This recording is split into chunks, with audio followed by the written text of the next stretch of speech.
The Bible is one of the most important historical documents that exists today.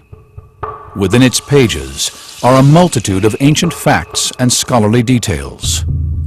Intriguing references to ancient technologies and phenomena, many of which are dismissed as exaggeration or believed to be impossible. But think again. Re-examination of the text may unlock the secrets to some of these mysteries. Was the famed Tower of Babel real? And could the Israelites have built it taller than anything on earth today? Could David have killed Goliath in precisely the way the Bible describes? Did the ancients discover a miracle technique that created fire from water? And could the Ark of the Covenant really have flown using a super science so mysterious it is only today being rediscovered? By recreating supernatural phenomena, using the latest technology, and by decoding the words of the Bible itself, the forgotten technologies of the Holy Land are re-examined. Ancient discoveries are investigating the lost science of the Bible.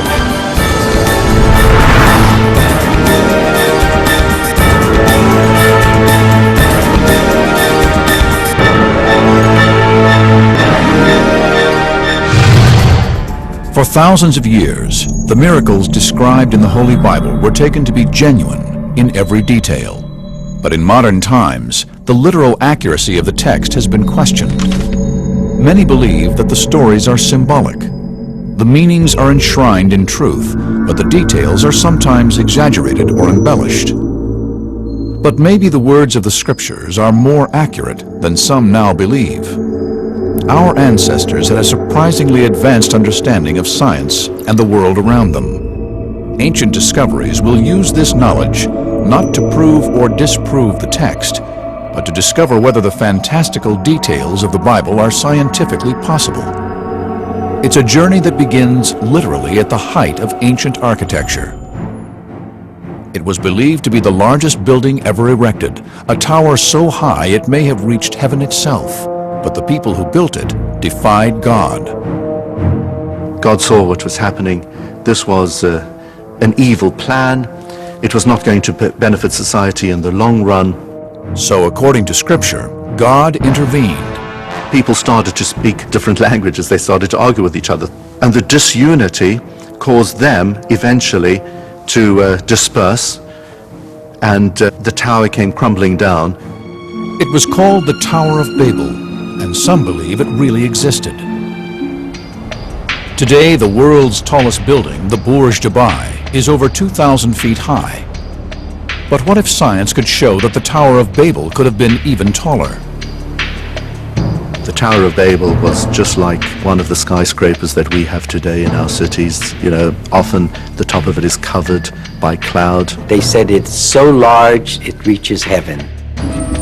Come, let us build ourselves a city with a tower that reaches to the heavens.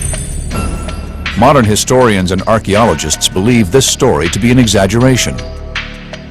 But what if science could prove that the ancients really did have the technology to build such huge constructions? The key is to test ancient materials and architectural techniques to show their limit. Using information directly from the pages of the Bible itself, researchers will use modern science to calculate how high the ancient engineers really could have built. The story says that when they came to build the tower, they used brick. So how tall could an ancient brick building have been? If one wanted to figure out how tall a building you could build with a brittle material like bricks, you can get a rough idea of this by calculating the weight of one brick and then figuring out how many bricks you could pile on before it starts cracking unacceptably and falls apart, so your foundation starts crumbling. So the first step in this investigation is to reproduce an ancient brick. Lynn Hobbs is a professor of materials science at the Massachusetts Institute of Technology.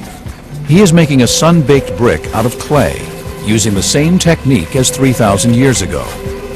Straw and sand are added, which binds the clay together, strengthening the resulting brick.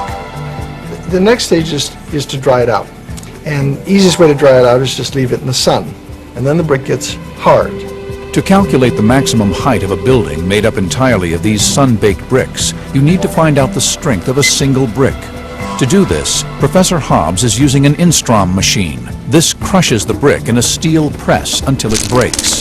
The maximum load that this brick sustained was 800 pounds, and that's over 2 square inches. This is the crushing weight that a single brick can withstand vertically. So that means that a brick laid down could take 800 times 5, or 4,000 pounds. Each brick weighs 1 pound, so they can be piled 4,000 bricks high. So if we have 4,000 bricks, each 1.25 inches high, that equals 500 feet. A 500-foot structure is as tall as the Washington Monument.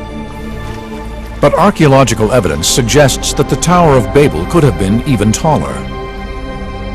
The story is set in ancient Mesopotamia, modern-day Iraq and Syria, a land that still today has ruins of ancient megastructures called ziggurats. Ziggurats were the skyscrapers of ancient Mesopotamia. On their tops, temples were built which were believed to be the dwelling place of the gods. The dozens that still stand today have been dated by archaeologists to be from the same era as the story of the Tower of Babel. They were created first around 2000 BC. The ziggurats still stand today because of their very strong pyramidal structure. Well, the ziggurats are part of a very ancient tradition, and so the people of ancient Iraq were very experienced in dealing with the materials for the platform. They understood that the increasing weight of these platforms needed spreading of the load. Buildings with a wide base, like the Great Pyramids at Giza, spread the load better than straight towers. This makes them more stable and therefore able to be built taller. A pyramid could be built 3 times higher than the tower. And if we take 500 feet and we multiply that by 3, we could actually have a 1,500-foot pyramid built out of sun-baked brick. 1,500 feet is more than 1/4 mile.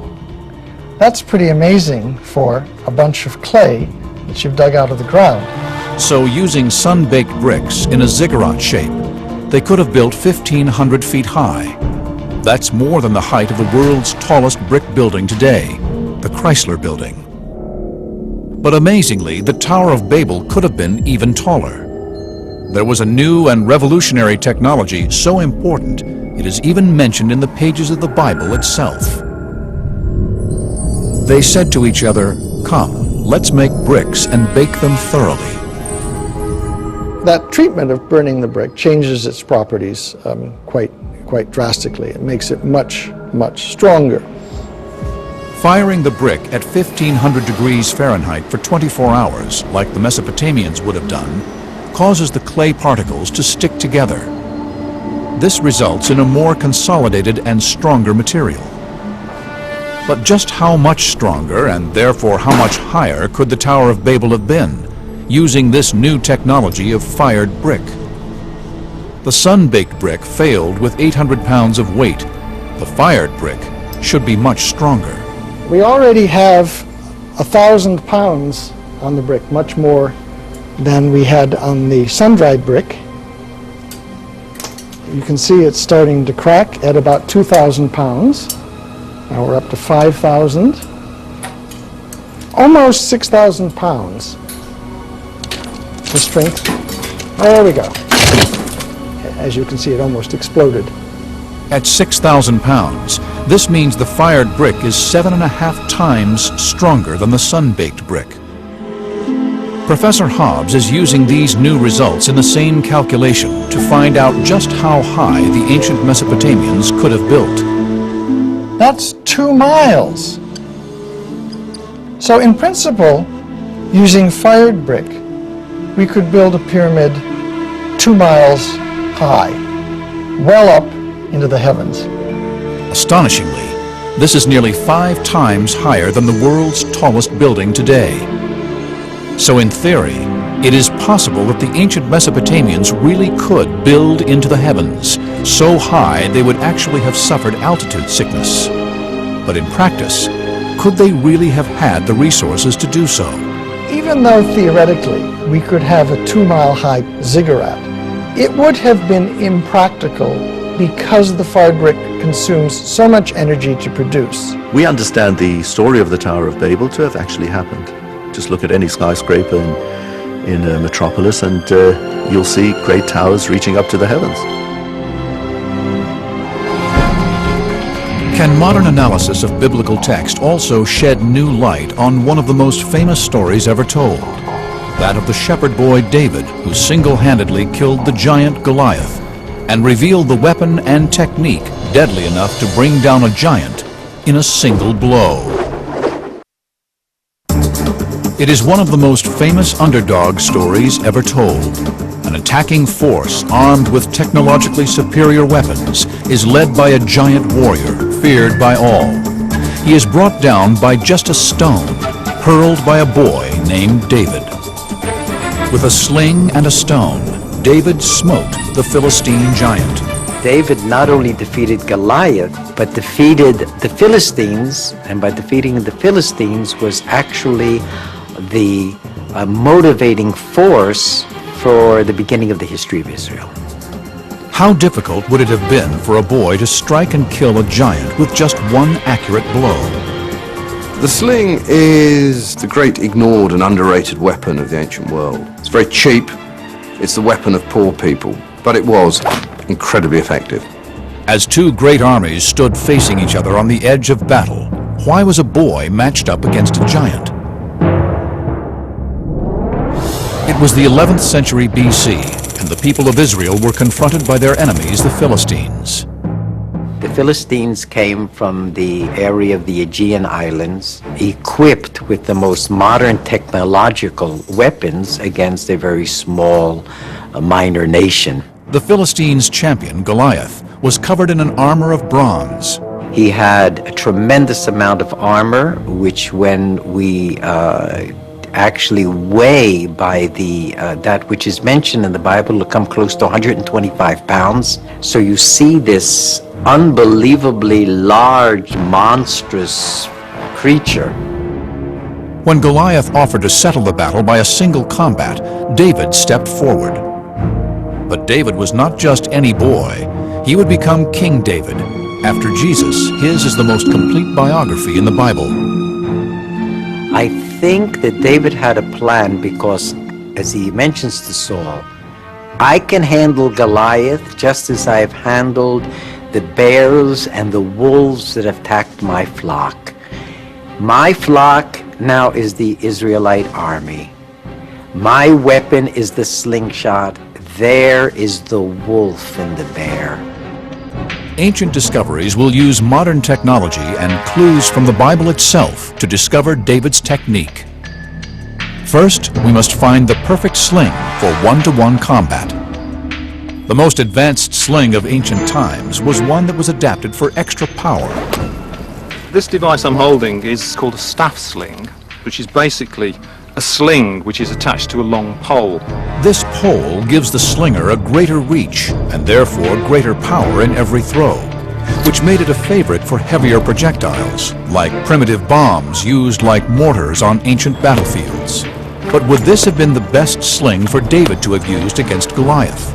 I think the idea that David could have used a staff sling is fairly unlikely. This isn't a particularly accurate weapon. The way I like to think of this is that the highly trained hand sling throwers were more like a modern day sniper in that they were highly skilled, highly trained, and they could send a very small projectile with amazing accuracy. So David needed a hand sling. The kind of slings that are used in the Near East throughout the late Bronze Age are made pretty much like this. It's braided out of hemp. This is the sort of projectile that was used in Judea, in Israel, you're looking for a very specific size and shape. A nice smooth oval shape. This improves the aerodynamic nature of the projectile, maximizing accuracy.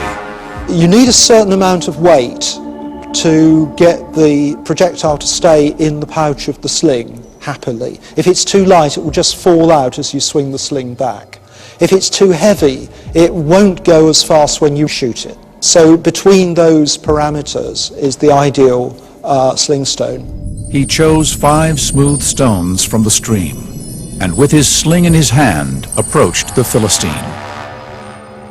Now we have a sling and a stone like the one David himself would have held. We can test this weapon's capabilities.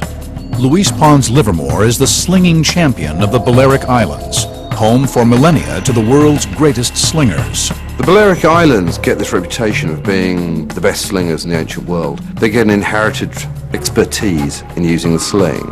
Luis has traveled to the Holy Land to test the destructive power of a replica Iron Age woolen sling and stone.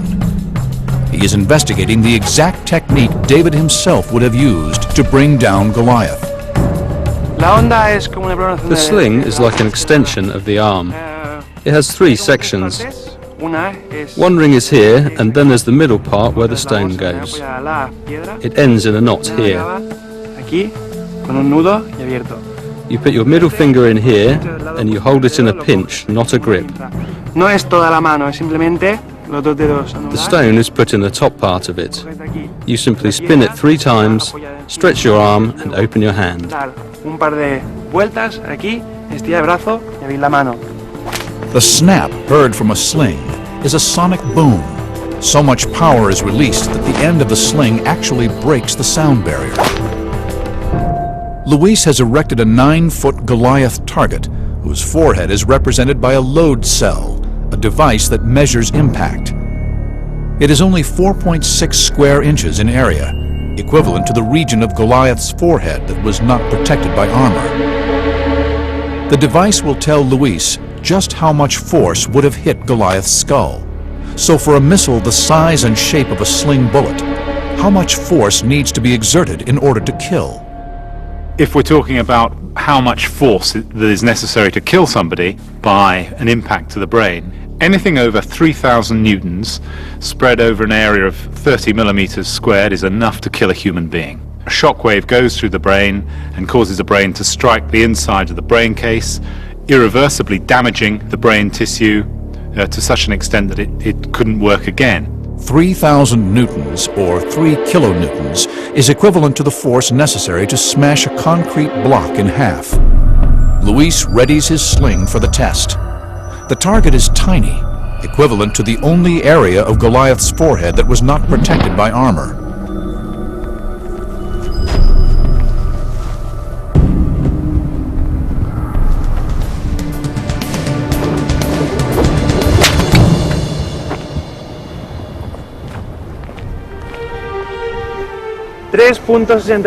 .62 kilonewtons. That's sufficient to eliminate Goliath with a sling and a stone. Goliath is now dead.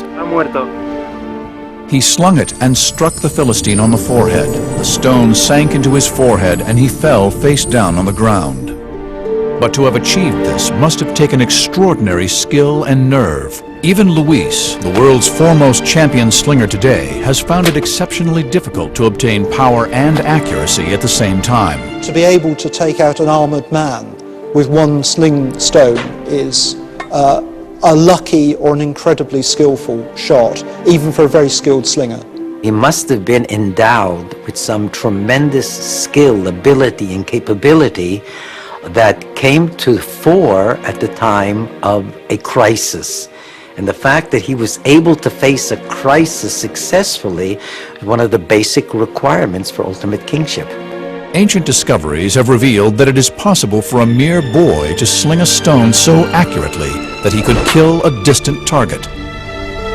But to do this, David would have been more skilled than the average shepherd boy in the arts of a warrior, or very lucky, or, as the Bible suggests, truly blessed. Throughout the reign of King David, and still to this day, man has attempted to control fire. Could ancient documents reveal that the people of biblical times had a miraculous technique, a way to create fire as if from nowhere? One of the Bible's most mysterious wonders is the story of an altar of stone and wood described in 1 Kings. The altar burst into a fiery inferno, but amazingly no spark was used to ignite it. The flame appeared to spring from nothing. Analysis of accounts by some of the greatest historians of the ancient world could shed new light on this biblical puzzle.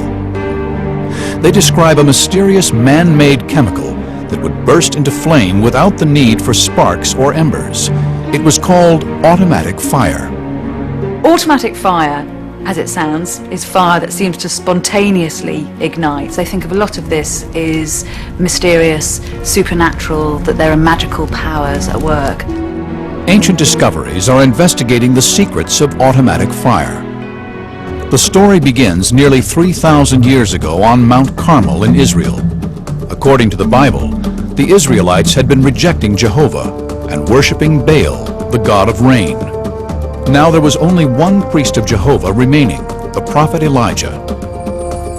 Elijah went before the people and said, "If the Lord is God, follow him. But if Baal is God, follow him."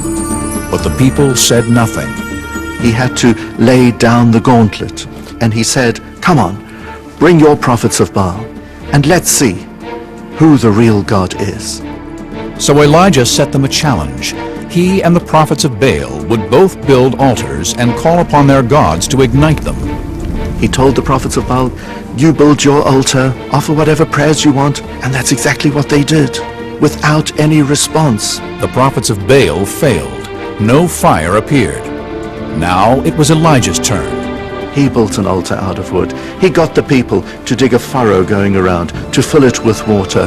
Fill 4 large jars with water and pour it on the offering and on the wood. Do it again, he said. Do it a 3rd time. And then he prayed to God, "Save us, answer us our prayers." Fire came out from heaven and consumed the entire area. Elijah had won them back to a belief in God. Fire on an altar drenched with water. Is it possible the water itself somehow actually ignited the blaze? We're used to water putting out fires, but sometimes water can create a fire. What substance could they have had in the ancient world that would display such a supernatural quality? Documents written in Israel in 232 BC harbor clues about the mystical substance automatic fire. There's this man called Julius Africanus who lives in Jerusalem. He talks about this automatic fire. What it probably is a mixture of naphtha and sulfur and quicklime. Because this was such a potent thing, the recipes for automatic fire were always very, very closely guarded. And the secret remains hidden again for hundreds of years. Until in the 1st century AD, the great Roman historians Pliny and Livy both write accounts of this magical mixture igniting with water. Using these accounts and the chemicals they describe, ancient discoveries will attempt to relearn the secrets of automatic fire. Tim Gallagher is the head of chemistry at Bristol University, England. He has been conducting experiments using only substances available in Elijah's time. We have 3 components: calcium oxide, quicklime, sulfur, and naphtha. These are the 3 components that are mentioned in the ancient texts. Sulfur and naphtha both occur naturally, and quicklime comes from burning limestone. We're going to try and create a fire by combining these components and adding water. The easiest way to start a fire with water is to have a reaction that generates a lot of heat. And in principle, that heat could then ignite something close by that's also flammable. Fires start when a flammable fuel is subjected to heat. When you mix water with quicklime, you generate a lot of heat. The reaction of water with quicklime is highly exothermic. An exothermic reaction is one that releases heat into the atmosphere. This happens because chemical bonds are being formed between the water and the calcium in the quicklime. And what I'm going to do now is cook an egg with the heat that's generated by the quicklime. over 500 degrees Fahrenheit now. I didn't think we would generate such a large amount of heat so quickly. If you can harness that heat in the presence of something that will ignite, then you have a way of generating fire with water. But what we don't have in here is anything that will catch fire. So Tim is going to redo this test in the presence of the two fuels, naphtha and sulfur, in the hope that these will ignite from the heat generated. But this experiment will be on a much larger scale. Tim has built a replica of Elijah's altar. So the altar is comprised of 12 large stones, which represented the 12 tribes of Israel. We've added all the quicklime into our little trench. Here we have pieces of rock sulfur, and then the last thing that we'll do, which is the last thing that Elijah did, Elijah poured 12 barrels of water onto his altar. We think that some of that water was naphtha. Naphtha looks just like water, pours just like water, and then we're going to try and ignite that with the heat we generate by adding water to quicklime. The quicklime and water need to raise the ambient temperature past 449 degrees Fahrenheit in order to ignite the sulfur. Once the sulfur is alight, the naphtha and the altar should burst into flame. In Tim's earlier laboratory test, the quicklime reaction reached 527 degrees Fahrenheit. So in theory, this experiment should succeed. But in practice, it hasn't been tried for thousands of years.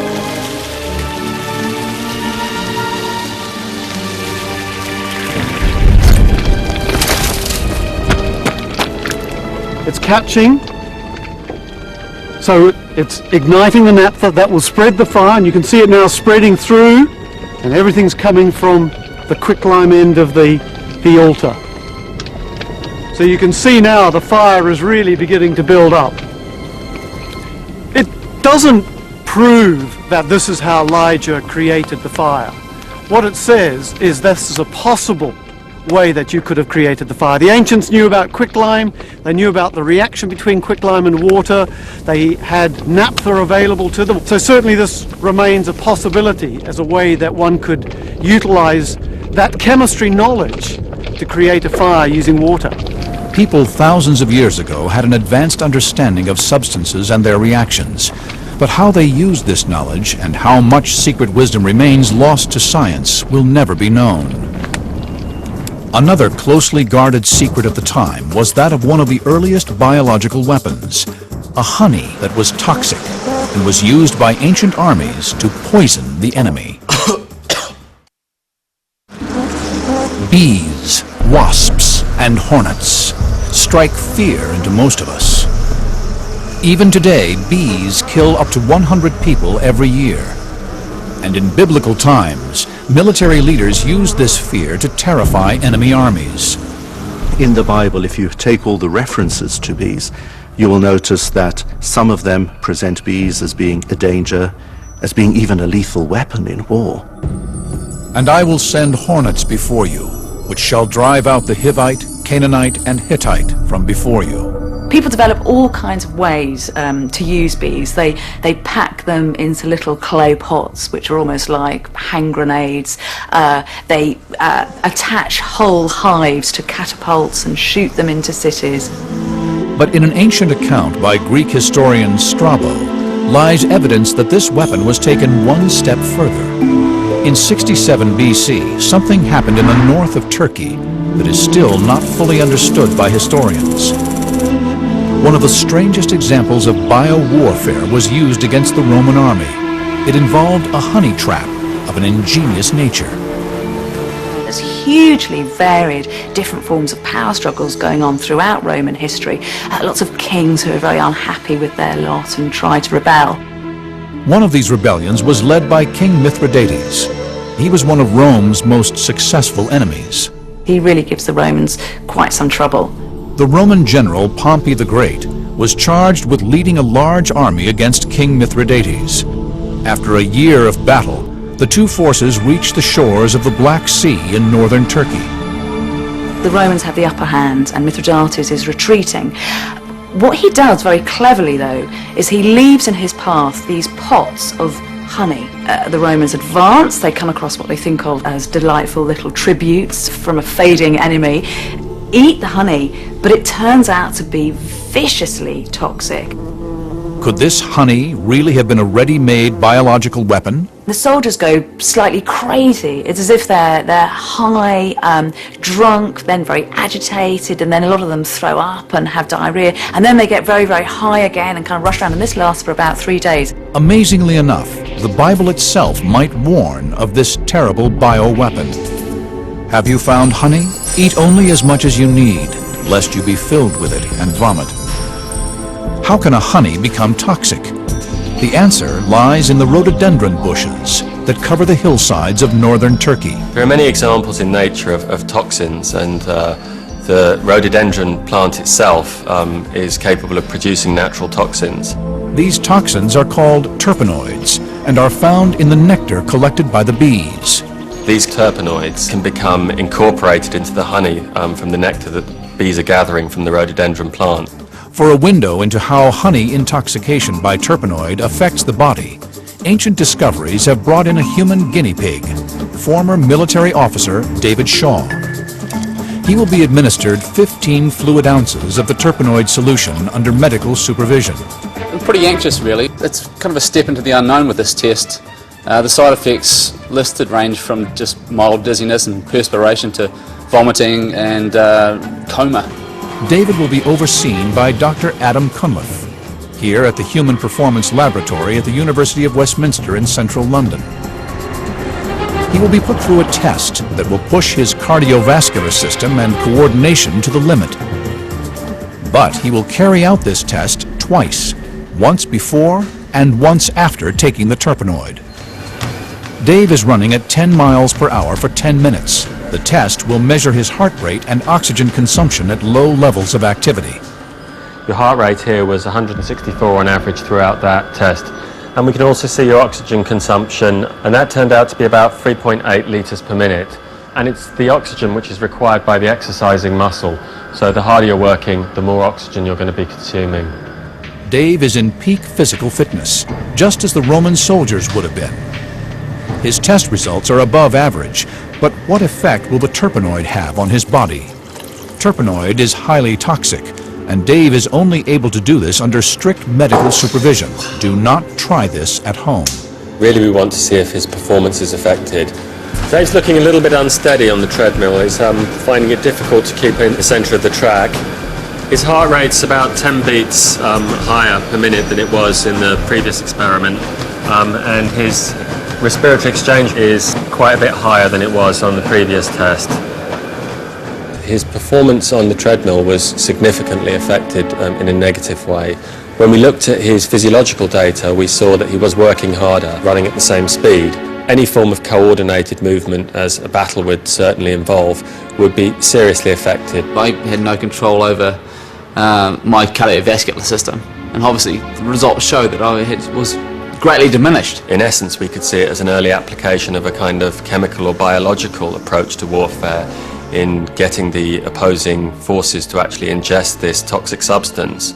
You could see it almost as a form of culinary Trojan horse. So the results suggest that toxic honey would work by confusing coordination and accelerating fatigue. The 3 squadrons of Pompey's army that found and ate the honey on that fateful day in 67 BC became violently ill. That night, the sick Romans, still suffering from the effects of the toxin, were annihilated by King Mithridates' army. War drove technology to develop in biblical times. But in making weapons, did the Israelites also discover a super science that would allow objects to levitate? The Ark of the Covenant, containing the 10 Commandments of God, was said to have been able to fly. Can modern research now show that this really was possible?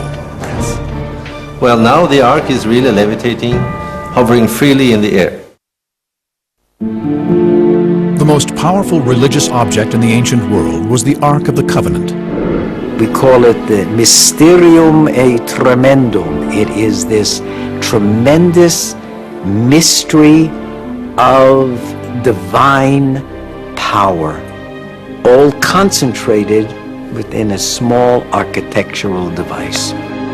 It was said to be able to levitate, to bear its own weight in thin air. It was there, moving by itself, supporting those who were carrying it. Could this phenomena have been divine power, or is there another explanation? Could the levitation have been achieved by lost technologies, technologies that only today are being rediscovered? Believers believe that God can do anything, and especially when it comes to the Holy Ark, which houses the 10 Commandments given by God to Moses on Mount Sinai. The Ark is mentioned in numerous books of the Bible, the Quran, and the Hebrew Torah. But the most mysterious story is that of Uzzah. We know from the first book of Samuel how in the days of King David the time had come for the Ark to come back home to Jerusalem. Oxen were pulling a wagon on which the Ark was resting. Uzzah noticed that the oxen started to fall to the ground. He feared instinctively that the Ark could fall, and so he put out his hand to steady the Ark, and as soon as he did that, he dropped down dead. Why? Actually, the Ark didn't need an Uzzah or anybody else to steady it. God said to him, Uzzah, it bears those that carry it. Can it not certainly bear itself? God was powering that Ark forward. Yes, it was levitating through the air, with that power coming from God. But can science offer an alternative theory? Modern scientists have uncovered a set of substances with mystical properties. They're called superconductors and could explain the miracle of levitation. Superconductivity is one of the great frontiers in physics. Superconductor expert Professor Tom Johansen at the University of Oslo, Norway, is investigating the phenomenon of levitation by superconductor. I have a magnet here, and if this is in the vicinity of the superconductor, when I cool the superconductor, what is going to happen is that the superconductor recognizes that there is a magnetic field surrounding it, and it's going to react on that. These unique properties of a superconductor create an effect called stable levitation, but they only work under very specific conditions. There are many materials which are superconducting by itself. For instance, aluminum, lead, many elements are superconducting. So the materials used to make superconductors were common in the ancient world. But you have to cool them far down in order to get those properties. Substances will only superconduct past a critical temperature. To raise this critical temperature, metals are combined into alloys. I have here a piece of yttrium barium copper oxide, and this material has to be cooled below 91 Kelvin in order to get into the superconducting state. But this you can achieve very simply by pouring in liquid nitrogen. 91 Kelvin is equivalent to minus 296 degrees Fahrenheit. I can take the magnet and bring it closer, but if I now put my hand back, it will stay in the air. Magnetic levitation by superconductivity. But how can the magnet oppose the force of gravity? James Dean, a specialist in creating three-dimensional schematics, is using technology specifically designed for ancient discoveries to investigate. When a superconductor is cooled below its critical point, the way in which electricity flows within it changes. If we take this superconductor and we place it in the presence of a magnetic field, we can see that the field lines of the magnet are inducing a flow of electric charge within the superconductor. These currents form tornadoes of charge called vortices, with the magnetic field passing through their core. If we zoom in and take a closer look, you can see that the vortices of current that the magnetic field has induced are passing through any little tiny defects they can find in the superconductor. These defects pin the vortices and therefore the magnetic field in place. If we move the magnet, we're moving the magnetic field with it, which means that the vortices are being dragged away from their pinned locations. So they're resisting this movement, and if we push it and pull it, we can see that it's trying to pop back into place. In fact, we'll find that any force which tries to move the magnet, and thus the magnetic field, will be met by an opposing force, which tries to return it to the same location. And this is the key to stable levitation. The pinning of the magnetic field opposes the very force of gravity itself. So the magnet is locked in place because its magnetic field is locked in place, and it levitates above the superconductor. If the superconductor is moved, the levitating magnet will follow it, flying at the same height along a plane. So the magnet not only levitates, it can also be moved stably through the air. But could the ancient Israelites have mastered such a science more than 3,000 years ago? Quite often when we look at ancient technology, we're amazed at the craftsmanship and the skill that goes into the production of objects. This was an age of highly sophisticated metallurgy. War across the ancient Middle East was fueling the fires of advancement. Smelting processes were being improved to produce better alloys for weapons. While making these alloys, could the ancient Israelites have discovered this super science? If this were the case, it would not be the first lost technology puzzling historians. Quite recently we were looking at Bronze Age spearheads, and they're amazingly fine castings, and we were trying to find a modern foundry that could replicate these.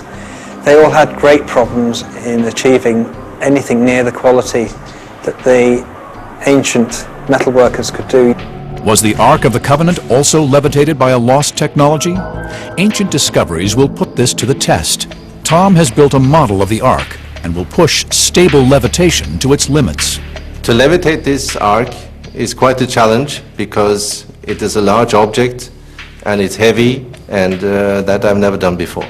At the bottom plate I have attached 4 very strong magnets which are going to interact with the superconductors that you are seeing here, and I have put a spacer in between so I have a gap between the ark and the superconductor when I will cool them down.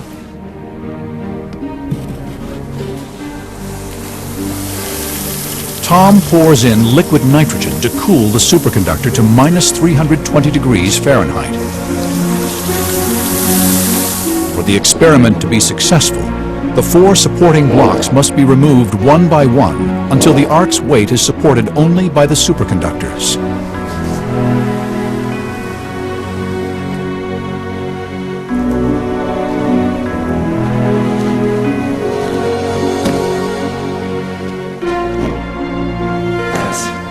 Well, now the ark is really levitating about 50 millimeters above the superconductor, hovering freely in the air. If I touch it and try to push it to the side, it will oscillate by 2 or 3 millimeters. If I really press my hand, I'm now pushing with a big force, and it's almost not moving down there.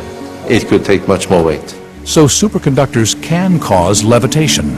But could ancient man really have discovered this super science 3,000 years ago? The physics of magnetic levitation with superconductors is, of course, part of the laws of nature, and this has been like this forever. The discovery of superconductivity was totally accidental. It happens by accident even today. But there remains a mystery.